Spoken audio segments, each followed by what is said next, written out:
Et j'ai été guéri. Je suis témoin de ça. Tu sors de maladie, je suis témoin de ça. Je suis témoin de quelqu'un qui avait le cancer. Je pose ma main ici. Quand je prie au nom de Jésus, le cancer disparaît. Ça, j'ai vu ça. Je suis témoin.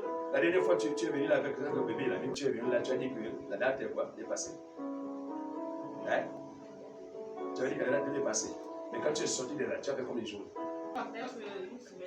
Très bien. Donc, tu comprends que j'ai rien là quand tu dis, oh, mon petit-fils donne des nouvelles. Toi, tu es femme. Oh non, mais on a dit que la date est dépassée. C'est normal, c'est le calcul. Mais moi aussi, j'ai les biens, je suis pasteur. Est-ce que tu as compris? Non. Donc, j'ai dans mes calculs, tu veux bien accoucher. L'enfant là, c'est une voiture, comment elle est trop jolie, belle. J'ai dit, Dieu n'a pas fini de faire ceci. Tu étais assise là, moi j'étais là. Donc, ce qui arrive est normal, c'est ça le thème de mon message. Ce qui arrive est normal, vraiment ne vous agitez pas. Et donc, je disais que dans Actes chapitre 1, il dit ici, au verset 5, Actes chapitre 1, verset 5, car Jean a baptisé d'eau, mais vous, dans peu de jours, vous serez baptisés du Saint-Esprit. Verset 6, alors les apôtres, bon, je saute ça, ce n'est pas vous connaître.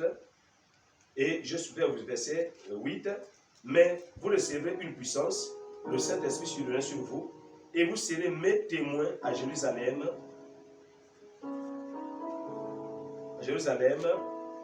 dans toute la Judée, dans la Samarie et jusqu'aux extrémités de la terre.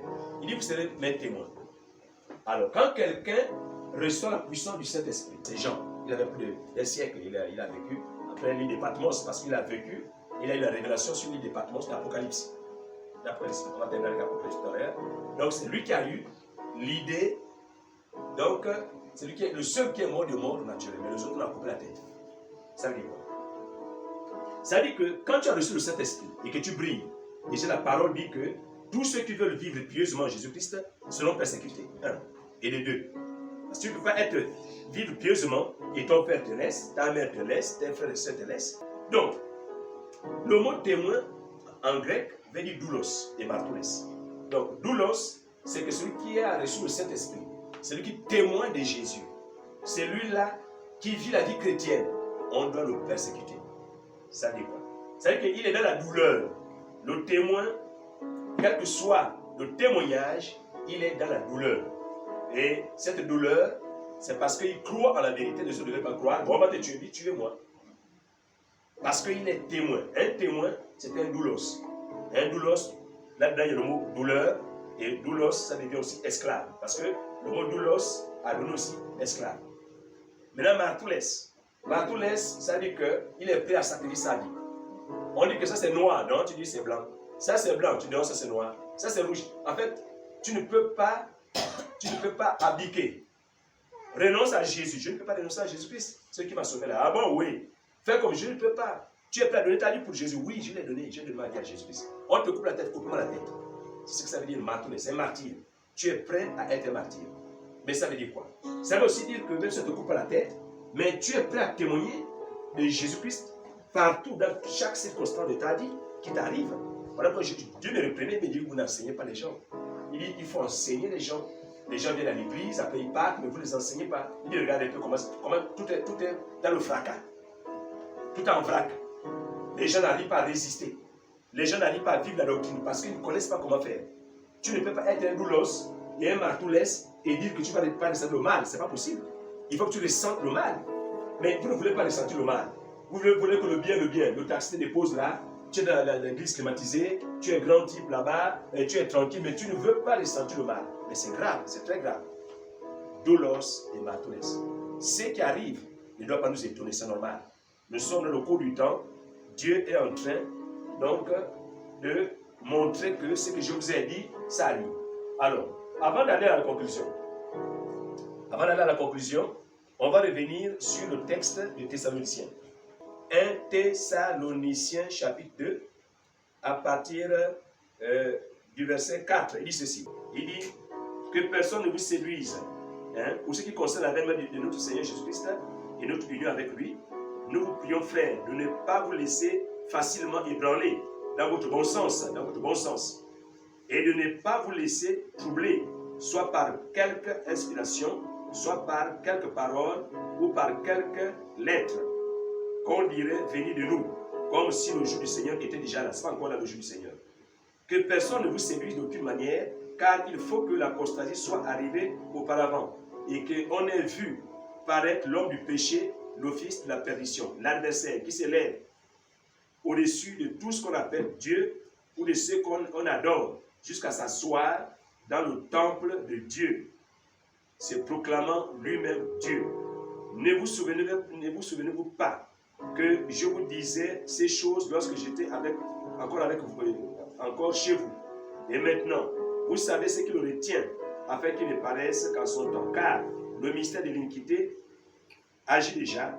Il faut seulement que ce qui le tient. Bon, je saute. Et donc il fait les miracles, et ainsi de suite. Et le Seigneur va le détruire par son apparition et par son souffle. Donc Dieu va le détruire. Ça dit quoi? Ça dit que là, nous sommes déjà dans le temps marche, mais la période là, on est déjà dans quelqu'un. Donc l'impie qui se révèle, donc l'adversaire de Christ. Donc cet impie là, pour ne pas paraphraser, cet impie là, il faut dire les choses exactes comme elles sont. Voilà, donc il dit ici, voilà, l'adversaire qui s'élève au-dessus de tout ce qu'on appelle Dieu. Hein? L'homme du péché, le fils de la perdition. Mais avant, il faut l'apostasie. L'apostasie, on l'a déjà vécu, c'est comme si elle est en train d'être derrière nous. C'est quoi apostasier? Apostasier, c'est les gens qui renient la foi eux-mêmes.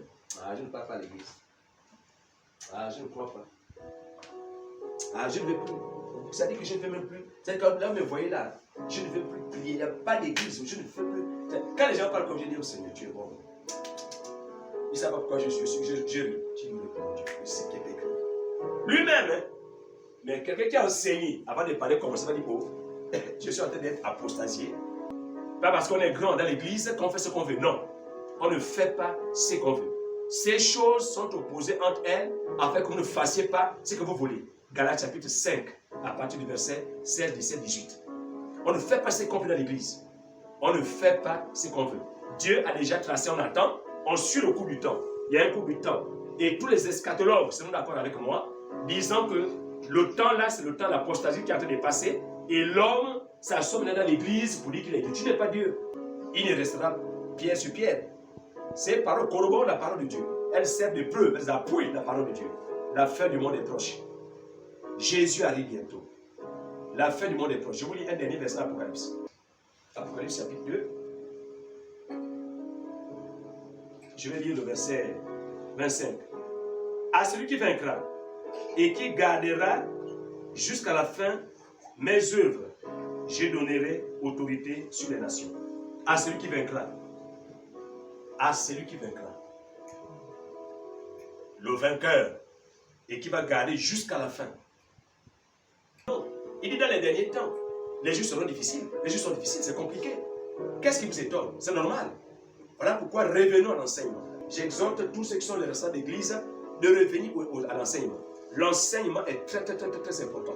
Il faut enseigner pour que le peuple de Dieu ne soit pas surpris. On n'est pas surpris, moi je ne suis pas surpris. Ce qui arrive, je ne suis pas surpris. Même celui qui se croit comme Dieu maintenant, qui veut écrire la Bible, je ne suis pas surpris. C'est prédit. Que Dieu vous bénisse.